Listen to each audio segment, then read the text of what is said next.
Today I'm going to show you how to create a half lap joint. Half lap joints are generally used to either lengthen some timber, to overlap and lengthen timbers, or we can perhaps use them to create a join in two pieces of timber to allow us to create a 90-degree join in timbers as well. Quite a simple joint. Effectively what you should be needing is just some marking equipment, square, gauge, a pencil, and if it's done correctly, just a simple tenon saw or plain saw would be useful. You might need a chisel just to clean it off afterwards, but apart from that it's not that difficult a job, and here's how.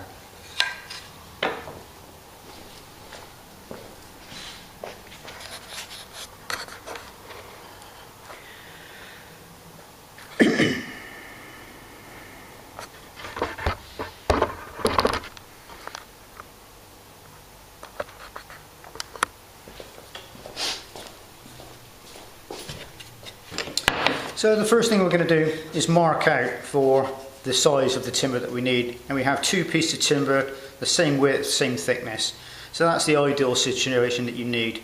And all we're going to do is we're going to take one piece, overlay it on the top of the other, and just put a pencil line to the side.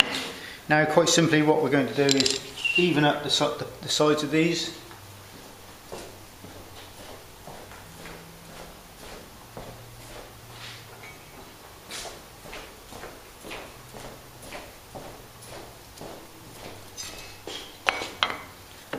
And using a square, quite simply make sure that two pieces of timber are together and they're the same length. Now I can take a square off of these two pieces, they're both parallel, and just put a simple straight line across both, giving me the exact length and width that we need. So on one piece, again from the face side, what we're going to do is take a little pencil line just over halfway, and again from the face the same thing this side, and again on this piece we're going to do exactly the same.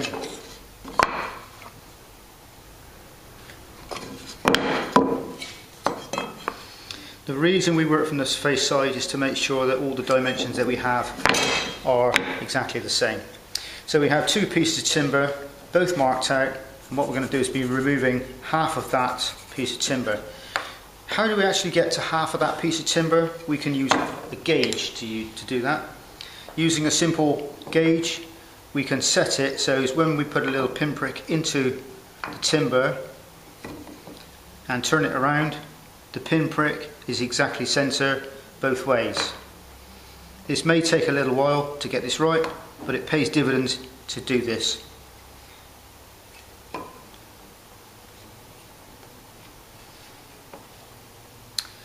So there we go, we have our little gauge set exactly halfway between the two pieces of timber. Making sure that's nice and tight, we can now mark out. And again, marking from the face side, we can just simply push a gauge along through there and down across the grain on the end, and put in a little pinprick into the end there, so as we don't run past the line, a little gauge line down to that. Maybe you want to put a little pencil line in this to enable you to see the line a little bit better. So we do the same again on the next piece of timber from the face side, again exactly the same.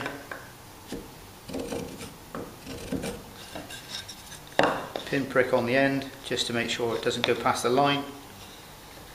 And again we can put our pencil lines in here across the end grain and down there. So again, both our pieces of timber are marked out, and all we're going to be doing is removing this half of this piece of timber on this one, and exactly the same on this one. Hopefully what it will do is allow us to make a half lap joint equal, so once we put them together we can then have them at 90 degrees. So, if you have a vise, ideally it's quite useful to use that piece of timber in the vise, ensure it's firmly clamped and it's not going to go anywhere. Now, this is what I do. It may work for some of you, it may not work for some of you. Other people do it slightly differently. So all I'm going to be doing is putting my thumbnail up against that line and using my tenon saw, trying to leave the line in. It's quite important, because if you take off too much timber, it won't actually be a half lap. It will be too much of an overlap. So all I've done is put my piece of timber in. So now what I'm going to do is work down one side off of this line quite quickly.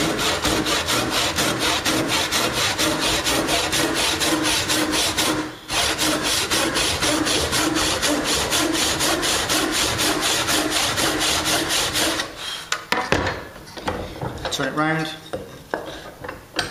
do exactly the same this side, working down from there.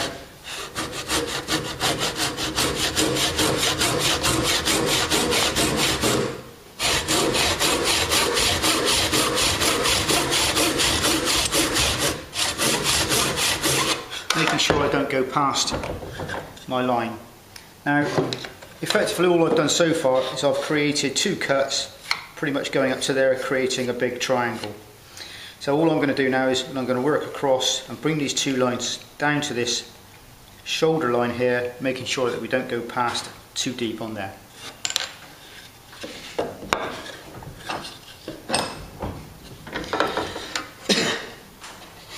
So making our cut nice and straightforward, nice and simple, using the saw to do the work, no pressure, but keeping an eye on this to make sure we don't go past our shoulder line.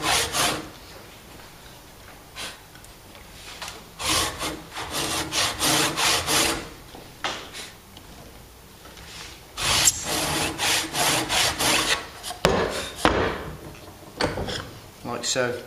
So we can see that my saw cut has just followed the line through there, and it's not past the shoulder lines on either side.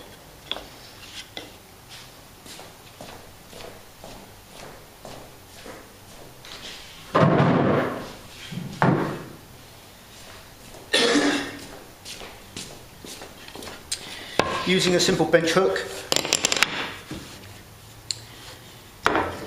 all we need to do is to cut this shoulder line using our thumb, using our thumbnail, making sure that we start exactly on that line, dropping this down nice and square.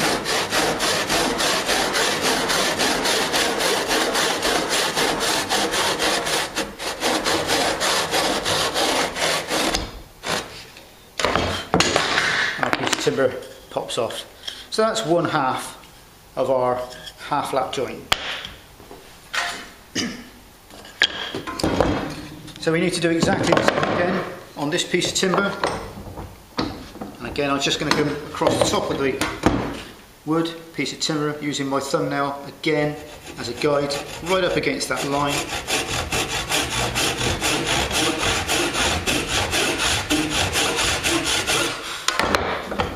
Just a nice little straight cut, just right next to that pencil line and that gauge line that I have. Same again, working from there straight down as quickly as I can, following the gauge line down one side of this timber, like so. And then we're going to do exactly the same on this other side.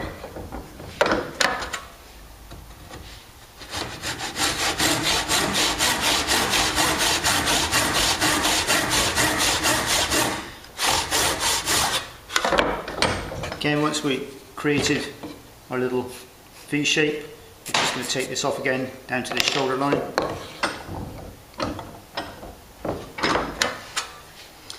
Trying to make sure that we don't go past that shoulder line, because we have a nice, neat cut.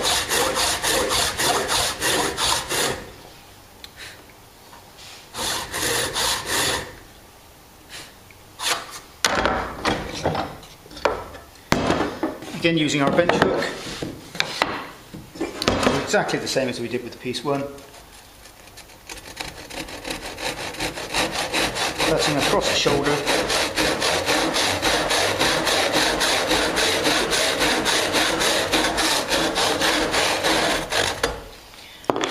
nice and neatly to create our two pieces of timber, which when put together creates a half lap joint.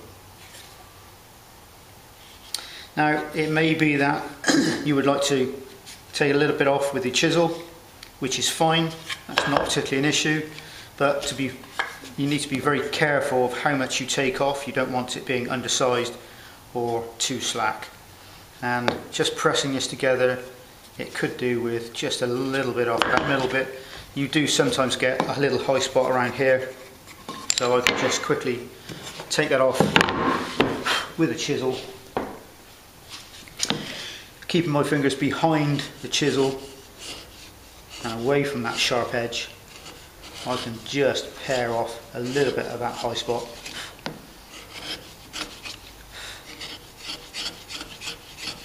You can see I'm taking next to nothing off of there, just that little high spot. We can use the edge of the chisel to clean that out if we need to. One side.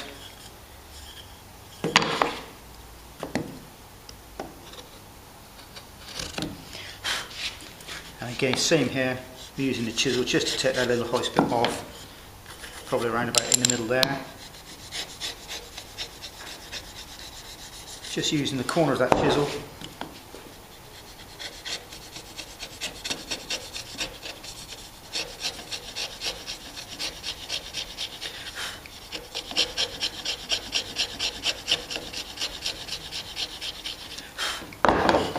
Lovely. And we can put these two back together, giving us our nice neat housing joint, which we can then glue, screw, or whatever we need to do.